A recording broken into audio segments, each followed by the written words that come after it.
এই একটা প্লাসের দাম কত মনে করেন যে আমার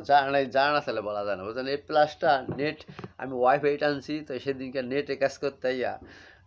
প্রথমে তাড়াহুড়ো করে নেটে কাজ করে শেষে নেট ফিট হয়ে গেছে মানে লাইন পেয়ে গেছে মোবাইলে আমার মোবাইলে প্রোগ্রাম এসে পড়ছে তাড়াহুড়ো করে তারা গেছে বুঝলেন তারা যেতে গেছে পরে সেট মোটা তার গুণা আছে না গুণা তার করে মানবে গুণা তার থুয়ে গেছি গা গুণা তার আগে দিলাম তারপরে হে বললিছে প্লাসটা আবার থুয়ে গেছে একটা থুয়ে গেছে এই প্লাসটা আমার যদি ফাইলটা সে তারা দেখে দেখে তাহলে তো আমি মহল্লায় কাজ আবার আইব নেট কাজ আইব না নেটে কাজ তো মনে করেন নিয়মিত হইতেই থাকে মনে করেন একটা একটা অনেকে নেট টানছে না তাই নেটে কাজ হইতেই থাকবে একসময় আইয়া এই ফাইলটা দেখলে পরে ও বলবো যে মাউন্টের বাসায় এই প্লাসটা থুয়ে বুঝি তাহলে ফাইলের মাধ্যমে ফাইলটা দেখলে পরে জানলো প্লাসটা লুয়ে গেল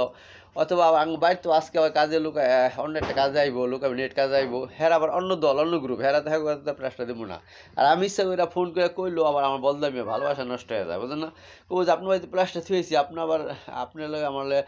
এডি ভালোবাসা যদি এডি ভালোবাসা আপনার লোক আমার লাগে এই জন্য ফোন করে কমু না যে থুয়ে গেছেন আর আমি দিয়েতে গেলে উল্টো হয়ে যায় বুঝলেন উল্টো হয়ে যায় বাবা মতো এটা আমি তো ওই ফাইলটা দেখলে তো বুঝতে পারবো আমি গোপন তো রাখি নাই যেখানে এই ফাইলটা আমি প্রকাশ করে দিলাম আমি বিশ্বব্যাপী প্রকাশ করে দিলাম ঠিক আছে না আল্লাহ আসসালামু আলাইকুম রহমতুল্লাহ।